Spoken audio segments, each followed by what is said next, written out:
ನಮಸ್ಕಾರ ವೀಕ್ಷಕರೇ, ಐಡಿಯಾ ನ್ಯೂಸ್ಗೆ ಸ್ವಾಗತ.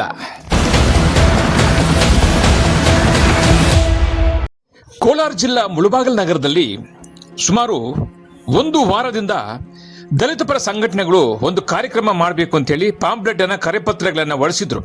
ಯಾವ ರೀತಿ ಮಾಡಬೇಕು ಅಂದ್ರೆ, ಮುಳಬಾಗಿಲು ದೇವರ ಸಮುದ್ರ ಟೋಲಿಂದ ತಾಲೂಕು ಕಚೇರಿವರೆಗೂ ಪಾದಯಾತ್ರಾ ಕಾಲ್ನಡಿಗೆಯಲ್ಲಿ ನಾವು ಸುಮಾರು 100ಕ್ಕಿಂತ ಹೆಚ್ಚು ಜನರು ಪಾದಯಾತ್ರೆ ಮುಖಾಂತರ ತಾಲೂಕು ದಂಡಾಧಿಕಾರಿ ಕಚೇರಿವರೆಗೂ ನಾವು ಮಾಡುತ್ತೀವಿ ಅಂತ ಹೇಳಿ ಪ್ರಚಾರವನ್ನು ಕೂಡ ಮಾಡಿದ್ರು.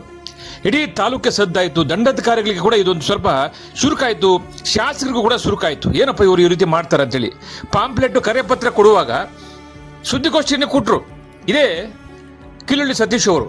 ಆದರೆ ಇವತ್ತು ಆ ಕಾರ್ಯಕ್ರಮಕ್ಕೆ ದಂಡಾಧಿಕಾರಿಗಳು, ಪೊಲೀಸ್ ಅಧಿಕಾರಿಗಳು ಕೂಡ ಚಾಲನೆ ಅನುಮತಿ ಕೊಡಲಿಲ್ಲ. ಕಡೆಗಾಗಿದ್ದೇನು, ಮುಳಬಾಗಿಲು ತಾಲೂಕು ಕಚೇರಿ ಮುಂಭಾಗ ಒಂದಷ್ಟು ಕಾರ್ಯಕರ್ತರ ಜೊತೆ ಒಂದು ಮನವಿ ಪತ್ರವನ್ನು ಕೊಟ್ಟಂತ ಕಾರ್ಯಕ್ರಮ ನಡೆಯಿತು. ವೀಕ್ಷಕರೇ, ಇವತ್ತು ಮನವಿ ಪತ್ರವನ್ನು ಕೊಟ್ಟಂತ ಸಂಘಟನೆ ಹೆಸರು ನಾವು ತಿಳಿಯೋಣ. ಡೆಮೋಕ್ರೆಟಿಕ್ ವಾರಿಯರ್ ಶೋಷಿತ ಧ್ವನಿ ಅಂತ ಈ ಸಂಘಟನೆ ಮುಖಂಡರು ಕಿಲಳ್ಳಿ ಸತೀಶ್ ಅವರು. ಆದರೆ ಇದಕ್ಕೆ ಮೊದಲು ಪ್ರತಿಭಟನೆ ಮಾಡ್ತೀವಿ, ನಾವು ಪಾದಯಾತ್ರೆ ಮಾಡ್ತೀವಿ ಅಂತೇಳಿ ಎಲ್ಲ ಸಂಘ ಸಂಸ್ಥೆಗಳ ಮುಖಂಡರು ಕೂಡ ಸೇರಿದ್ರು. ಆದರೆ ಇವತ್ತು ಸಂಘಟನೆ ಮನವಿ ನೋಡಿದ್ರೆ ಕೇವಲ ಒಂದು ಸಂಘದ ಮನವಿ ಪತ್ರ ಮಾತ್ರ ಇದೆ. ಆದರೆ ಕೆಲವು ಸಂಘಟನೆಯವರು ಏನಾದ್ರು ಕೈ ಕೊಟ್ರ ಅಥವಾ ಕಿಲಳ್ಳಿ ಸತೀಶ್ ಮೇಲೆ ಕೇಸ್ ಇಟ್ಟಿದೀವಿ ಅನ್ನೋ ಒಂದು ಕಾರಣಕ್ಕೆ ಎಲ್ಲ ಸಂಘಟನೆ ಮುಖಾಂತರ ಬಂದ್ರ, ಪಾದಯಾತ್ರೆಗೆ ಕೆಲವು ಸಂಘಟನೆಕಾರರು ಏನಾದ್ರು ಬೆಂಬಲಿಸ್ಲಿಲ್ವಾ? ಏನಿದು ವಿಷಯ? ಇದು ಸಂಪೂರ್ಣವಾಗಿ ಜನರಿಗೆ ಎಲ್ಲೋ ಒಂದ್ ಕಡೆ ಕನ್ಫ್ಯೂಸ್ ಆಗ್ತಾ ಇದೆ. ಆದ್ರೆ ಇಷ್ಟಕ್ಕೂ ಇಲ್ಲಿ ಆಗಿದ್ದೇನು, ಇಡೀ ತಾಲೂಕೆ ಕೂಡ ಇವತ್ತು ಆಶ್ಚರ್ಯ ಪಡ್ತಾ ಇದೆ. ಇವ್ರು ಹೇಳಿದ್ದೇನು, ಆಗಿದ್ದೇನು, ಇಷ್ಟಕ್ಕೂ ಇದೊಂದು ಸಂದೇಶ. ಇವತ್ತು ತಾಲೂಕಿನಲ್ಲಿ ಏನಾದರೂ ಮನವಿ ಕೊಟ್ಟಾಗ ಸಂಘ ಸಂಸ್ಥೆಗಳು ಬಂದಾಗ ತಾಲೂಕು ಕಚೇರಿಯಲ್ಲಿ ಅಧಿಕಾರಿಗಳು ಅಥವಾ ದಂಡಾಧಿಕಾರಿಗಳು ಬರಬೇಕು, ಶಾಸಕರು ಏನು ಮನವಿ ತಗೊಂಡ್ರಲ್ಲ ಅನ್ನೋದು ಸುಮಾರು ಜನರಿಗೆ ಕನ್ಫ್ಯೂಸ್. ಆದರೆ ಇಲ್ಲಿ ಆಗಿದ್ದೇ ಬೇರೆ. ಇವತ್ತು ಅಂದು ದಲಿತ ಪರ ಸಂಘಟನೆಗೆ ಎಲ್ಲರೂ ಕೂಡ ನಾವು ವ್ಯಾಲೆಂಟರಿಯಾಗಿ ಪಾದಯಾತ್ರೆ ಮಾಡ್ತೀವಿ ಅಂದ್ರು, ಅದಕ್ಕೆ ಅನುಮತಿ ಕೊಡಲಿಲ್ಲ. ಆದರೆ ಇವತ್ತು ದಂಡಾಧಿಕಾರಿಗಳ ಕಚೇರಿಗೆ ಇದೇ ಸಂಘಟನೆಯವರು ಯಾಕೆ ಬಂದ್ರು, ಎಲ್ಲ ದಲಿತ ಪರ ಸಂಘಟನೆ ಮುಖಂಡರು ಯಾಕೆ ಬಂದ್ರು ಅಂದ್ರೆ, ಕಿಲಳ್ಳಿ ಸತೀಶ್ ಮೇಲೆ ದಂಡಾಧಿಕಾರಿಗಳು ಒಂದು ಕಂಪ್ಲೇಂಟ್ ಅನ್ನು ಕೊಟ್ಟಿರ್ತಾರೆ. ಮುಳಬಾಗಿಲು ಟೌನ್ ಪೊಲೀಸ್ ಸ್ಟೇಷನ್ ಅಲ್ಲಿ ಒಂದು ಕಂಪ್ಲೇಂಟ್ ಕೊಟ್ಟಿರ್ತಾರೆ. ಹೋರಾಟಗಾರರ ಮೇಲೆ ಕಂಪ್ಲೇಂಟ್ ಕೊಟ್ರೆ ನಾವೆಲ್ಲ ಯಾಕೆ ಸುಮ್ಮನೆ ಇರಬೇಕು ಅಂತೇಳಿ ಇವತ್ತೆಲ್ಲ ಸಂಘದ ಮುಖಂಡರುಗಳು ಕೂಡ ಬಂದು ಇವತ್ತು ಅಧಿಕಾರಿಗಳ ವಿರುದ್ಧ ಇವತ್ತು ಶಾಸಕರಿಗೆ ಮನವಿ ಕೊಟ್ಟಿರ್ತಕ್ಕಂಥ ದೃಶ್ಯ ಇವತ್ತು ಸುಮಾರು ಜನರಿಗೆ ಕೂಡ ಒಂದಷ್ಟು ವಿಷಯ ಮಾಹಿತಿ ಗೊತ್ತಾಗಿದೆ. ಆದ್ರೆ ಸ್ಥಳೀಯ ಶಾಸಕರು ಮನವಿ ತಗೊಂಡು ಮಾತಾಡ್ತೇನು, ಯಾವ ವಿಷಯ ಮಾತಾಡ್ರು, ಯಾರ್ಯಾರ ಪರವಾಗಿ ಮಾತಾಡಿದ್ರು, ಯಾರ ವಿರುದ್ಧವಾಗಿ ಮಾತಾಡಿದ್ರು, ಬನ್ನಿ ನೋಡಿ. ಒಂದೇ ದಾಟಿಯಲ್ಲಿ ಹೋರಾಟದಲ್ಲಿ ಬಂದಿರತಕ್ಕಂಥ ನಮ್ಮ ಕಿಲಳ್ಳಿ ಸತೀಶ್ ಅಣ್ಣವರು ಹಾಗೂ ಅವರ ನಮ್ಮ ರಾಜು ಅವರು ಎಲ್ಲ ಅವರ ಸಂಘಟನೆಯವರು ಈಗಾಗಲೇ ಅನುಮತಿಯನ್ನು ಕೇಳಿದರು. ಏನು ನಮ್ಮ ದೇವರಾಜ ಸಮುದ್ರದ ಹೋಬಳಿಯಲ್ಲಿ ನೀವು ನೋಡ್ತಕ್ಕಂಥ, ನೀವಾಗಲೇ ನಿಮಗೆ ಗೊತ್ತಿರ್ತಕ್ಕಂಥದ್ದು, ಎಲ್ಲರೂ ಕಾಂಪೌಂಡ್ ಹಾಕಂತ ಇದ್ದಾರೆ. ಅವ್ರು ಯಾರು ಲೋಕಲರಲ್ಲ, ಎಲ್ಲ ಬೆಂಗಳೂರಿಂದ ಬಂದಿರತಕ್ಕಂಥ ದಾಂಡಿಗರು ಹಾಕಂತ ಇದ್ದಾರೆ. ಈಗಾಗಲೇ ನಾನು ಸೆಷನ್ನಲ್ಲಿ ಸರ್ವೆ ನಂಬರ್ ಸಮೇತವಾಗಿ ಉತ್ತರ ಕೇಳಿದ್ದೀನಿ.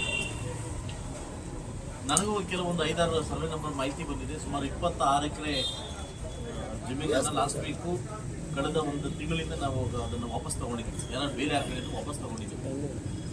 ನಾವೇನು ಡೌಟ್ ಇದೆ ಅಂತ 30/9 ಎಲ್ಲ ಸರ್ವೆ ನಂಬರ್ಸು ಕೊಟ್ಟಿದ್ದೀರಿ. ನಾನು ಖಂಡಿತವಾಗ್ಲೂ 3ನೇ ತಾರೀಕು ಅಧಿವೇಶನದಲ್ಲಿ ನಾನು ಅರ್ಧ ಗಂಟೆ ಚರ್ಚೆಗೆ ನಾನು ಅನುಮತಿ ಕೇಳಿದ್ದೀನಿ. ಯಾರು ರೆವಿನ್ಯೂ ಮಿನಿಸ್ಟರ್ನ, ನೀನು ನಾಳೆ ಬುಲೆಟಿನ್ ಓಪನ್ ಆಗುತ್ತೆ, ನೀವು ಕಳಿಸ್ಕೊಡು ಅಂತ ಹೇಳಿದರೆ ಅರ್ಧ ಗಂಟೆ ಚರ್ಚೆ ಕೇಳಿದ್ದೀನಿ. ಬಹುಶಃ ಬರ್ತಾ ಏನಾಗ್ತಿದೆ ಅಂತ ಈಗಾಗಲೇ ನಾನು ಕೂಡ ಮಾತಾಡಿದ್ದೀನಿ. ಯಾಕಂತಂದರೆ ಇಲ್ಲಿ ಯಾರು ಲೋಕಲ್ ಕೈವಾಡ ಇಲ್ಲದೆ ಬೆಂಗಳೂರಲ್ಲಿ 3 ಎಕರೆ ತಗೊಳ್ಳೋದು, 13 ಎಕರೆ ಹಾಕೊಳ್ಳೋದು, 4 ಎಕರೆ ತಗೊಳ್ಳೋದು, 20 ಎಕರೆ ಹಾಕೊಳ್ಳೋದು, ಇದಕ್ಕೆ ಎಲ್ಲೋ ಒಂದು ಕಡೆ ನಮ್ಮ ಅಧಿಕಾರಿಗಳು ಕೈವಾಡಿದೆ ಅಂತ ನನಗೆ ಸಾಕ್ಷ್ಯ ಬಂದಿದೆ. ಈಗಾಗಲೇ ತಮಗೆ ಗೊತ್ತಿದ್ದಂಗೆ ಕಳೆದ 4 ದಿವಸಗಳ ಹಿಂದೆ ಒಂದು ಘಟನೆ ನಡೆಯಿತು. ಇದೇ ತಾಲೂಕು ಆಫೀಸರ್ ಒಬ್ಬ ವ್ಯಕ್ತಿ ರೆಕಾರ್ಡ್ ರೂಮಲ್ಲಿ ಏಕಾಏಕವಾಗಿ ರೆಕಾರ್ಡ್ ರೂಮಲ್ಲಿ ರೆಕಾರ್ಡ್ ಹುಡುಕ್ತಾ ಇದ್ದಾರೆ. ಯಾರು ಒಬ್ಬ ವ್ಯಕ್ತಿ, ಯಾರೋ ಆ ಸಂದರ್ಭಕ್ಕೆ ಬಂದ ರೆಕಾರ್ಡ್ ರೂಮಲ್ಲಿ ಕೀ ಇತ್ತ ಇಲ್ಲ ರೆಕಾರ್ಡ್ ರೂಮಲ್ಲಿ ಕೆಲಸ ಮಾಡ್ತಕ್ಕಂಥ ಇವರು ಅಧಿಕಾರಿಗಳಿಗೆ ಸಪೋರ್ಟ್ ಮಾಡೋಂತ ನಾನು ಎನ್ಕ್ವೈರಿ ಮಾಡಿದಾಗ 3 ಜನ ಅಧಿಕಾರಿಗಳು ಸೇರಿ ಒಬ್ಬರು ಒಳಗಡೆ ಬಿಟ್ಟು ರೆಕಾರ್ಡ್ ಹುಡುಕ್ತಾ ಇದ್ದಾರೆ. ಆ ಸಂದರ್ಭಕ್ಕೆ ನಿನ್ನೆ ಅವ್ರನ್ನ ಸಸ್ಪೆಂಡ್ ಮಾಡಿದ್ವಿ, 3 ಜನ ಸಸ್ಪೆಂಡ್ ಮಾಡಿದ್ವಿ. ಮನೆಗೆ ಹೋದ್ರು.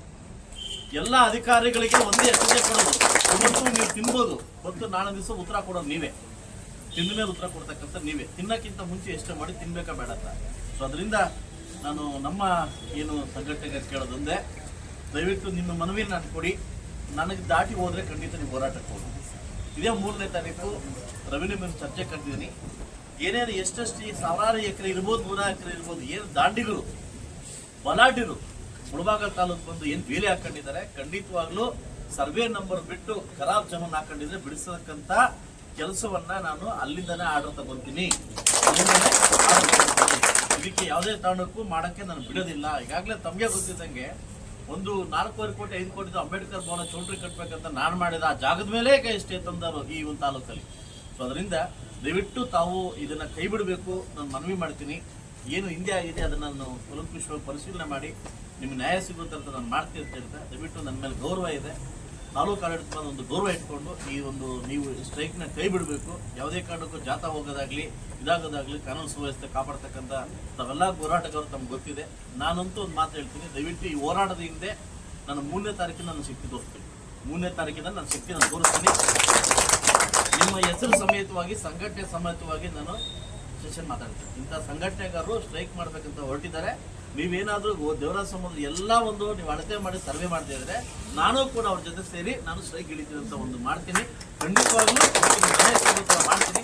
ದಯವಿಟ್ಟು ಎಲ್ಲ ನನ್ನ ಸಂಘಟನೆಗಾರರಲ್ಲಿ ಈ ಒಂದು ಸ್ಟ್ರೈಕ್ನ ನೀವು ಕೈ ಬಿಡಬೇಕಂತ ಮನವಿ ಮಾಡ್ತೀನಿ.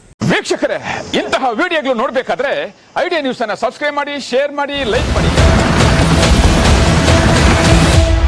ನಮಸ್ತೆ ಎಲ್ಲ ನನ್ನ ಪ್ರೀತಿಯ ಕನ್ನಡಾಭಿಮಾನಿಗಳಿಗೆ, ಕಲಾಭಿಮಾನಿಗಳಿಗೆ ನಿಮ್ಮ ಪ್ರೀತಿಯ ಶಿವಾರಾವ್ ಮಹೇಶ್ ಮಾಡೋ ನಮಸ್ಕಾರಗಳು.